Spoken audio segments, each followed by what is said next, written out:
Gahrman arkadamynyň ýola goýan işleriniň berkara döwletiniň täze ýamynyň galkynç döwrüne arkadaly gahrman serdarmy tarapyndan üstünlikli dowam etdirilmegi arkaly Türkmenistana halkymyza hyzmat etmeň kilini we medeniýetini ýokarlandyrmak hemde gerimini giňertmek esasy wezifeleriň biri bolup durýar.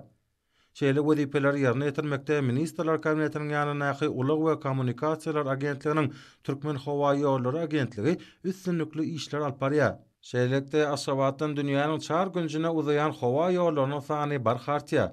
Pekin paýhas ummany magtym bilen praýaş garasyna geçen 2024-nji ýylyň 16-njy fevralyna Aşgabat Jidda aralygyna ilkinji ýolagçy türkmen Boeing'iniň uçuşy amala aşyrly. Şunda hormatly prezidentimiň ýurdumynyň raýat aviasiýasynyň tehnika binýadyny ýa-da portlandyrmak baradaky aradalar netijesinde satyn alynan iň kämil döwrebap uçurlaryň hyzmatyndan peýdalanylýar.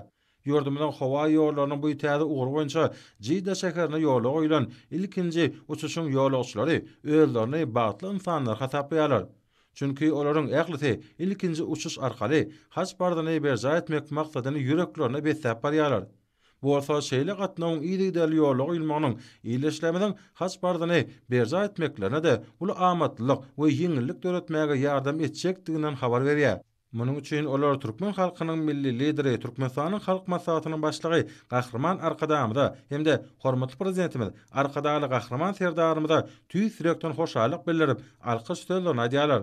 Aşgabatdan Saud Arabistany paçalygynyň tarap ýola düşen uçar biraz wagtdan Jidda şäheriniň halkara howa menziline gondy.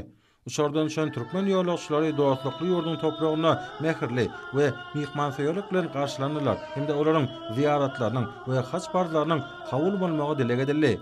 Şeýlelikde Aşgabat Jidda Aşgabat ugry boýunça ilkinji ýygydaly howa gatnawy açyldy. Ol hepde iki gezek amala aşyrylyp ýolagçylara hyzmat eder. Munyň öňünde Türkmenistanyň beýik ýöpek ýoluny täzeden dikeltmek strategiýasyny durmuşa geçirmek bilen baglykda möhüm ähmiýete eder.